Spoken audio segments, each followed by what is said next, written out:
Let's get it on.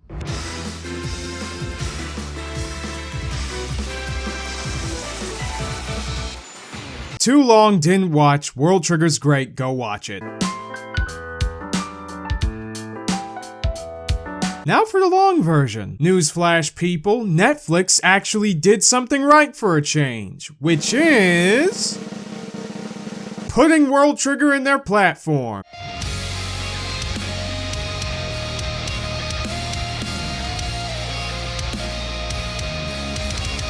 The view counts of my previous videos have gotten roided up since then as well. God damn! And you know what the best part about that is?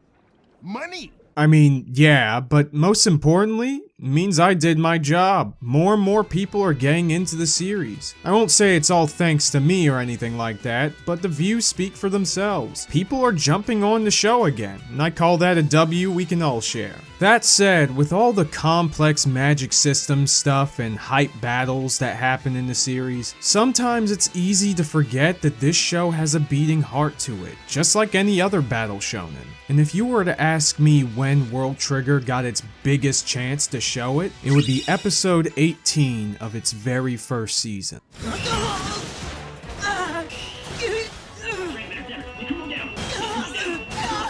Let's rewind a bit. Osamu Mikumo is a teenager living in Mikado City, a Japanese town that occasionally gets attacked by neighbors. Ever since being saved by the #1 agent in Border, Yuichi Jin, Osamu has always wanted to become an agent of the organization and save people from the neighbors. He has a natural sense of righteousness and is far from stupid. You know, in case the specs on him wasn't proof enough of that. The problem? Well, compared to most other agents in the organization, he's weaker than a butter knife. As I stated many times before, his Tryon levels are way below the average B-rank agent. So for a while, he had to kick it as a trainee. That is, until Yuma Kuga came to town, a humanoid neighbor whose father came from this world. A lot of things shifted because of that, however, and there was a power struggle among the different factions of Border, mainly from those who don't trust neighbors. Osamu was caught in the middle of it, but he saw that Yuma was just a kid trying to visit the world from which his father came from. I guess it pays to be a soft anime boy instead of a giant killer robot, doesn't it? So thanks to Yuma, Jin, and the others, Osamu became a B-rank agent finally, and Yuma was invited to the organization. In fact, Yuma was being initiated in the prior episode, when one of Border's strongest agents, Kazama, challenged Osamu to a sparring match. He was pretty curious about Jin. That'll be key in a minute. The battle starts, and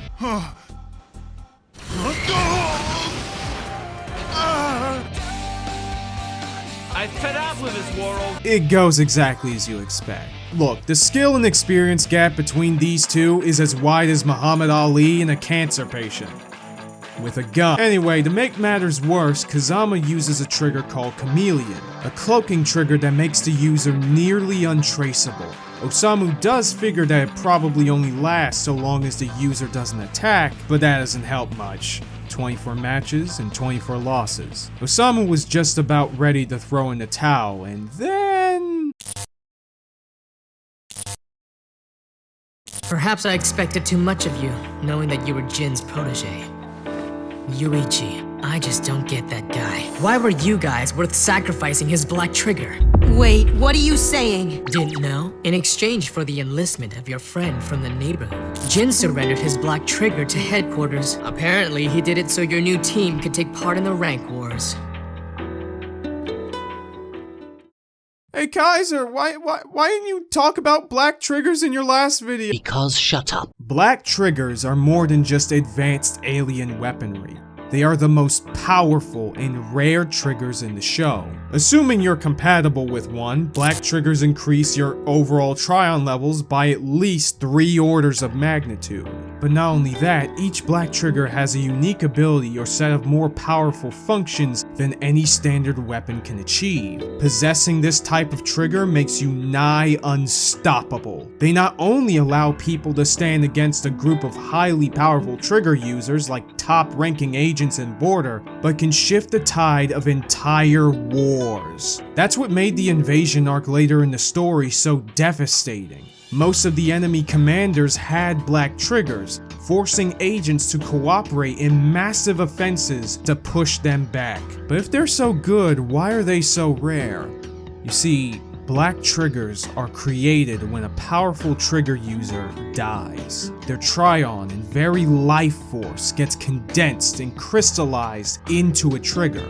They are the final legacy of fallen soldiers. In this case, Jin's black trigger, Fujin, is the remains of his master who died in battle prior to the story.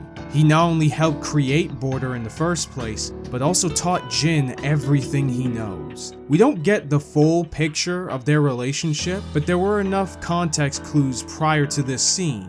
This wasn't an easy choice. He essentially used his master's remains as a bargaining chip so that Border's higher-ups wouldn't go to war with each other over Yuma and his black trigger. Osamu wouldn't even be here if it hadn't been for Jin giving him credit. You see, throughout the past few episodes, many of Yuma's achievements outside of Border to prove that he's not a bad guy were given to Osamu to cultivate his growth and keep Yuma secret. Jin co-signed all of it. And Kazama knows this.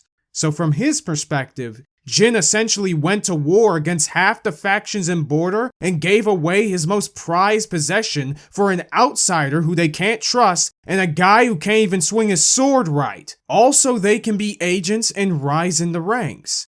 It's ludicrous, but not to Osamu. Jin's black trigger was made by Mr. Mogami.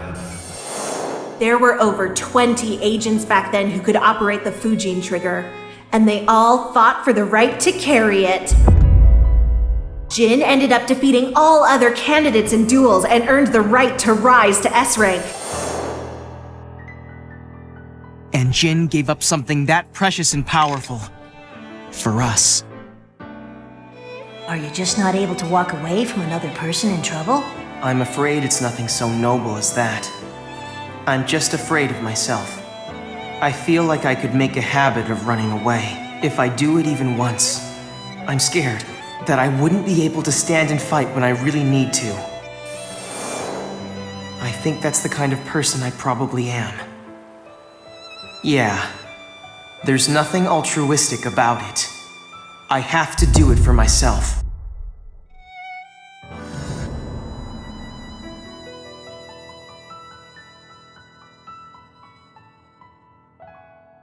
Beforehand, all he's been doing is going round after round with Kazama to gain experience and see how far he needs to go to become an A rank one day. It's hardly a life or death battle, so why bother going for broke? But this time is different. If he doesn't give it his best shot, Jin's faith in his potential and sacrifice for his needs will go completely to waste. Now, Osamu has to do the same. It's not just about learning, and it's not about winning either. It's about trying his heart out and putting that knowledge and training to use.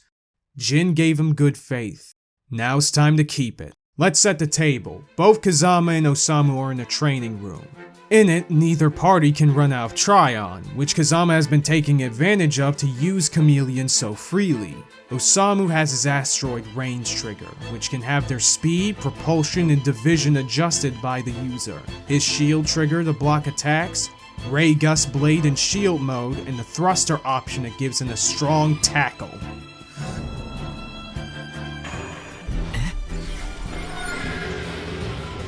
With this move, Osamu takes advantage of two things. By adjusting the speed, propulsion, and division of his asteroid trigger, he can create this bullet miss to smoke Kazama out. And since they're in a training room, Osamu can now take advantage of this tactic without any Tryon loss.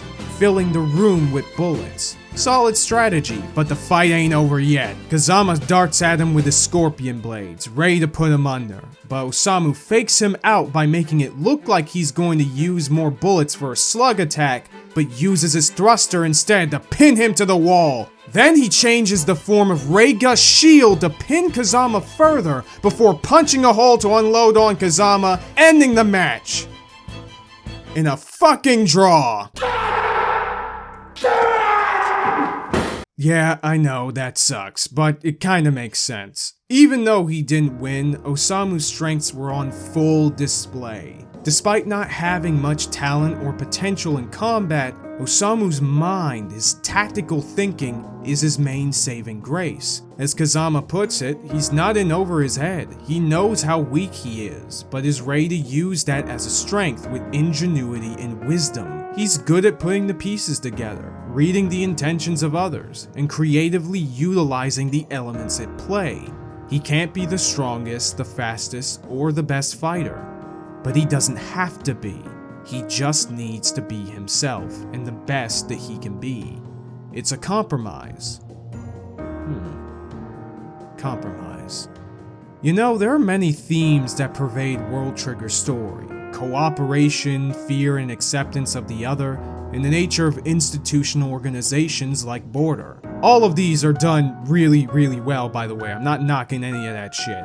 However, I think a theme that defines some of the best moments in WorldTrigger to me is compromise. The characters often find themselves in situations, in or out of battle, that force them to make tough choices or confront parts of themselves they wish they didn't have to. However, the best solutions characters make in the show are often ones where they may not get the perfect result, but the best results from a bad hand. It sort of reminds me of many endings to Hunter x Hunter arcs, where the finales tend to be some kind of anti-climax. It's different from how other shonen handles these things, but it grounds the story, characters, and settings. WorldTrigger isn't one-to-one, but the principle is the same, and it makes the story unique. The characters have to compromise. Jin compromised when he gave away his black trigger because he knew that Osamu and his friends would be a great help in the coming conflict. A bittersweet choice, but it was the best for the scenario. After all, Border is best kept alive and well rather than too busy tearing itself apart to fight the neighbors. And so, Osamu answered with compromises of his own. He knew from the start that winning in any round against one of the best was a stretch, so he half-measured into trying to find a way out of Kazama's strategy. That's a believable response since there's no life or death danger. But after hearing what Jin did for him, Osamu resolved to make the best play he could, taking advantage of the lack of advanced tactics used before this round. It's out of respect for Jin, and more importantly, respect for himself. In the end, he couldn't fully win, but he showcased his strengths and began earning the respect of agents around him. A moment that sets the tone for his growth going forward, and there's a lot to grow on, people. He can't change what he's born with. Try-on levels are decided at birth, and continual use will only yield small results. Especially in this show's case, because apparently most of the story takes place over the course of a year. Don't worry about that. But he can always make the best of what he has and who he is. And unlike other shows, there are no cursed demons, hand-me-down power-ups, or hidden genes. Not that there's anything wrong with that. No, of course not. I mean, it's fine if that's who you are. Absolutely. It just wouldn't fit Osamu or his journey. To be aware of his mortal flaws, to gain a sense of self-awareness and confidence in himself. Not so that he can reinvent himself, leave behind his old traits, or grow out of his weaknesses, but to accept his limits and work around them. It's not hard work beating natural talent. It's creativity, schooling common sense. To me, that's the heart of WorldTrigger. Ingenuity, reflection, and compromise. See you around.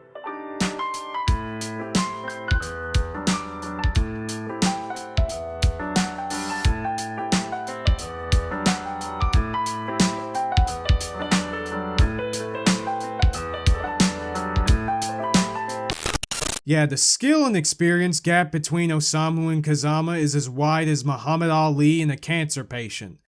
With a gun. Or the gap between my subs and view counts on my videos. Can we make it to 5K when summer's over? You decide, people. Like, comment, and subscribe. I'm also opening a Patreon too, in case you're into that sort of thing. And a patron-only Discord server. Feel free to donate if you want a shout out in the next video. Signing off.